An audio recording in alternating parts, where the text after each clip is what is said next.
accomplished, right? I sense there's information I need in here. So, you don't just absorb data from terminals? Because this looks like it formed naturally. No, it's artificial. I can feel it. Oh. Be careful then.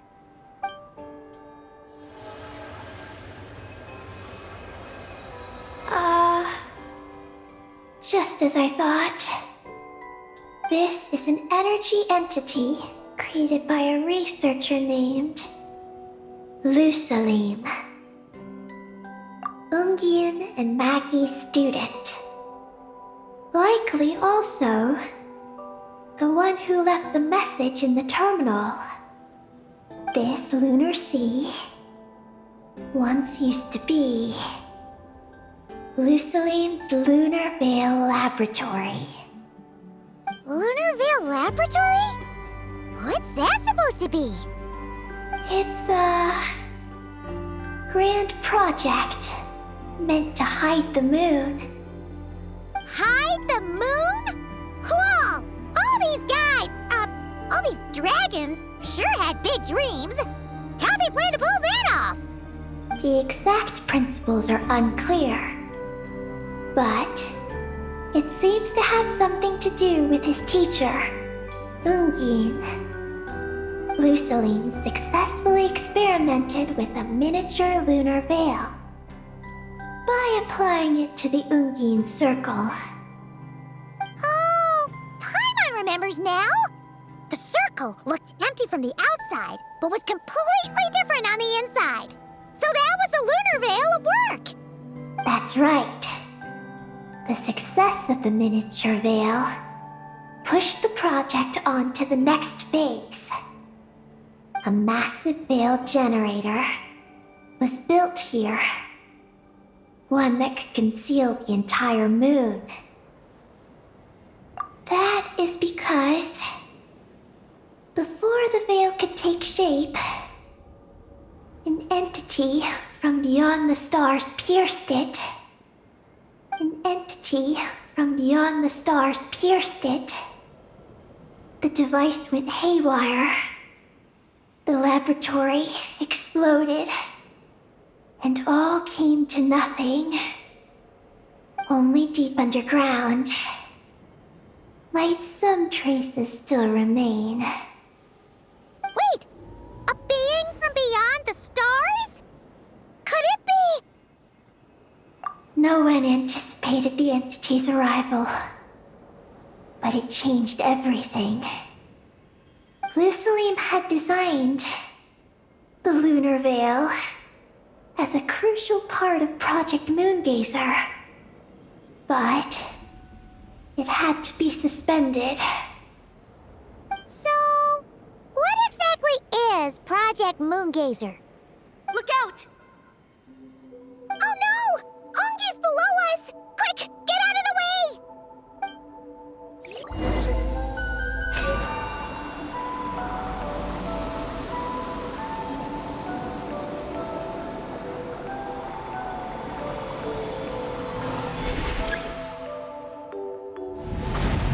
It's Kalamina and Maggie! They're here to help!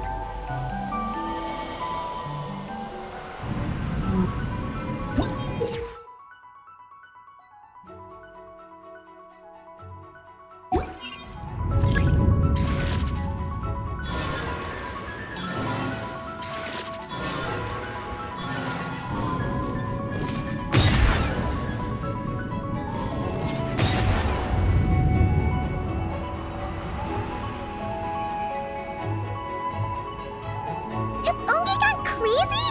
Isn't there any way we can calm him down?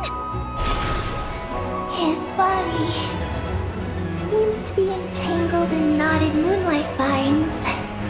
Is that what's driving him nuts? Traveler, could you try removing the vines? Up there! Look out!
on a little longer.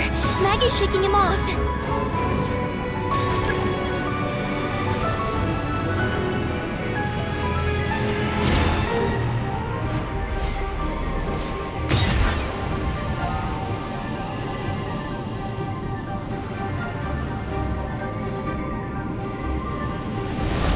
Here's our chance. Look! More vines! Quick! Clear them out!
Look!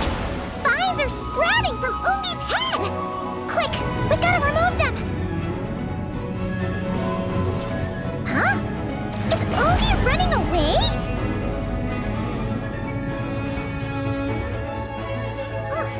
Where'd he run off to? Down below. Keep up with the little ones.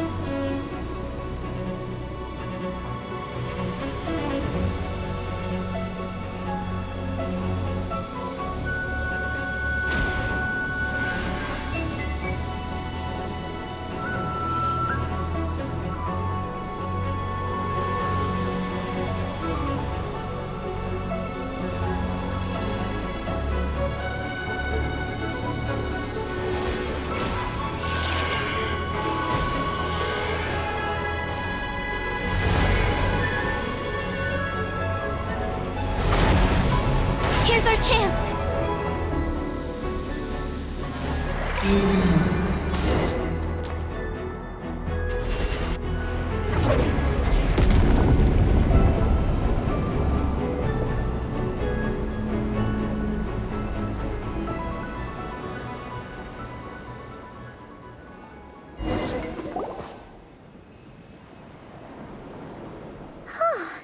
Ungie seems to have calmed down. So, were those vines the real culprits all along?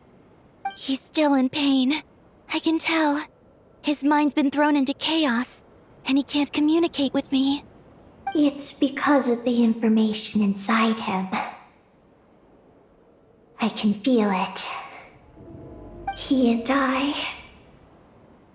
are of the same kind, after all. What are you doing, Maggie? His body has information from Ungi's circle within it. Do you remember how there were moonlight vines growing near that terminal? You mean he was the one who absorbed the information from there? Yes. That information may contain details regarding Project Moongazer. That must be why I'm here. But you'll be putting yourself in too much danger! Paimon, let Ninin go. She was born on the moon, and I was the one who, out of worry, sent her to a place thousands of miles away from home. She did everything possible to return here with your help, back to her homeland, all for the sake of her mission. That determination, it's remarkable. I don't think she wants to be protected, even if it's out of goodwill. But Columbina, Paimon's worried precisely because she's trying so hard. You know, even though she's had her rebellious days and hasn't shown Paimon any respect for a while now. And maturity is what follows that period of rebellion. Paimon, if you let me go, I'll respect you so much, even the moon will seem less important by comparison. This guy's huge! What if it swallows you? If that happens, then that must also be part of my mission. How stubborn can you get? Stubborn is one way to put it. But you could also say that this is a wish she holds most dear. That's right. Then go, Ninin. I have faith in you. Let this ray of moonlight bear witness to your choice, and bless you on your journey. This is... Thank you. Here I go.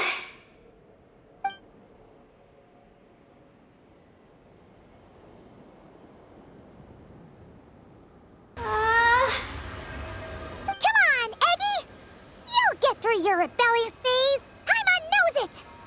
I can do this.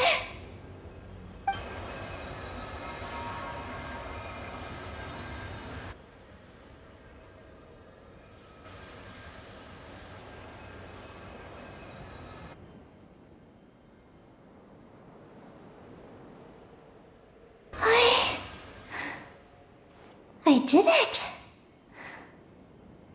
Looks like things aren't as bad as we feared. And thank goodness for that! Thank you. I've obtained some critical information.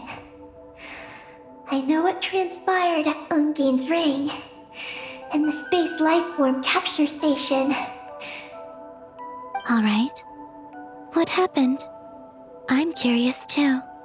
It all comes back to that mysterious signal from deep space. It finally appeared again, many years after the Dragon Pioneer's passing. But, even so, the Moongazer Tower he designed, the Eye of Ibn Bellum, captured the coordinates of that second signal. Wait! He finally did it?! Awesome! So, where did the signal come from? From the depths of space. Far away from the moon. So far away that the spaceship could barely reach it. And even then, it would lack sufficient energy to return. But Ungie, the life scientist, chose to pilot a spaceship named Moongazer and set out for those coordinates nonetheless. Wait, did he go cuckoo or something? Or was he not planning to come back? Perhaps it was enough for him that he'd be able to decipher the signal. And at that distance, he might have been able to transmit his discovery back. So, what happened? He disappeared into the sea of stars. And the dragons did not receive any messages from Moongazer thereafter. So, he failed. No. Years later, the space lifeform capture station was suddenly ramped by an unknown object. After emergency repairs were complete, the researchers discovered that the object that ramped the station was a cloaked spaceship. Cloaked? Like, invisible? Could it have been... Yes, it was the Moongazer. Though why it was cloaked is a mystery. Ungie's wife, Maggie, was the first to enter the spaceship. But she only found a round, black, spiky creature inside. Archeloon spectrometers indicated that the creature matched Ungie's data signature. What happened? Maggie scientists ran a series of tests, and thus discovered that her lover was fusing with some unknown creature. Oh, that's terrifying! Was it the mysterious space life form that had sent the signal? Did it eat Ungie? Could he still be saved? Unfortunately, the dragon researchers had never encountered such a situation before. At a loss, they could only watch helplessly as Ungie transformed into an entirely new life form. Then, Ungie awoke, and he passed a message to them. There is no information about this. Ah, seriously? There's still some missing intel? Hearing all this, Ungie had it super rough. He tried to capture an alien, but ended up getting caught himself. That's not the case. The ship's logs show that the creature emitting the signal didn't attack Ungie. Instead, he was the one who chose to fuse with it. In this way, the creature was able to overcome the language barrier and pass a message to the dragons. What a surprising turn of events. It seems that message may be the key to understanding Project Moongazer. I'm getting more curious about what it is by the moment. So, was Ungie still alive after all that? After delivering the message, Ungie began to die. But Maggie's, being an expert in life sciences herself, used an experimental technique on him. One that could convert a life form into one composed of pure, ancient moon energy. Oh, that sounds a lot like the dragon's phlogistonization. So, did she succeed? To an extent. She saved his body and created Ungie, the first artificially birthed Kuuhenki on the moon. But Ungie's consciousness was completely lost during this process. From then on, she devoted all her energy to researching this new life form, until her own lifespan came to an end. Then, she requested that her student, Lusalim, use the same technique on her, ultimately being converted into a new life form. Just as with Ungie, her consciousness was not preserved.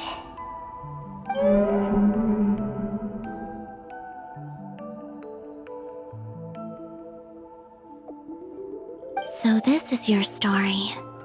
If that's the case, I think that Lusaline may have been the one to inherit the message that the creature from space transmitted to the dragons. Did he also establish a research facility somewhere? That's most likely where we'll find the key to Project Moongazer. Oh? Did you discover something?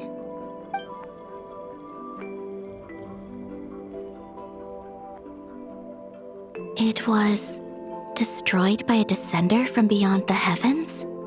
In that case, I fear the great ruler of the firmament is the likely culprit. A veil that could obscure the moon. That sounds very similar to the false sky.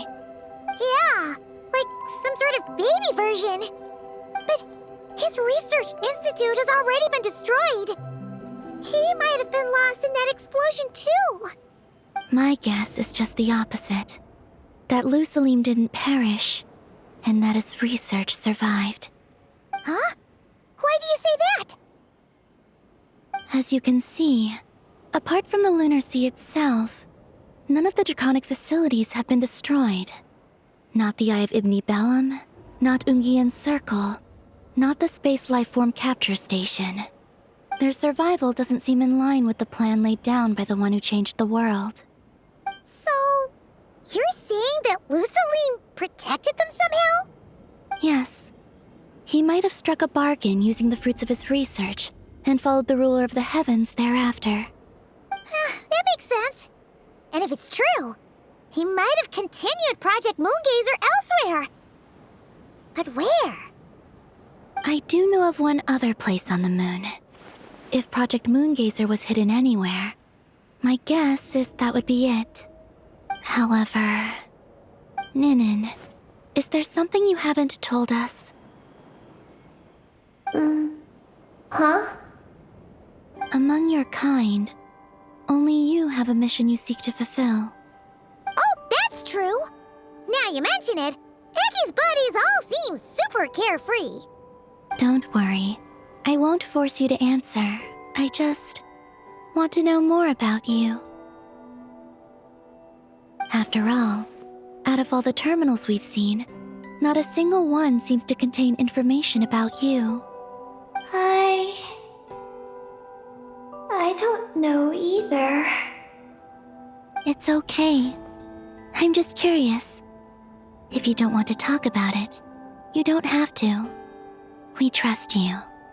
What if I really am hiding something from you? I'm just curious too. Keeping secrets isn't always a bad thing. I learned that from a friend. But if I do get angry, I might take the hat I gave you back. And Paimon will throw the snack she was saving for you into the lunar sea. I understand. I promise I won't hide anything from you. Then I'll take your word for it, Ninin. Now, please follow me. There's a base on the far side of the moon. My powers tell me that it's massive. I originally planned to save it for last, because cleaning it up would probably be exhausting. But now, I suppose it has to be moved up the schedule. I have a feeling we'll find the answers to our remaining questions there. Thank you. How can I repay you for all this? Look, Paimon, don't you think Ninin's matured even more now? You're right. She's actually talking about paying us back. But we're friends, so there's no need for all that. Yes, she taught me that lesson actually. You could stand to learn it too, Ninin.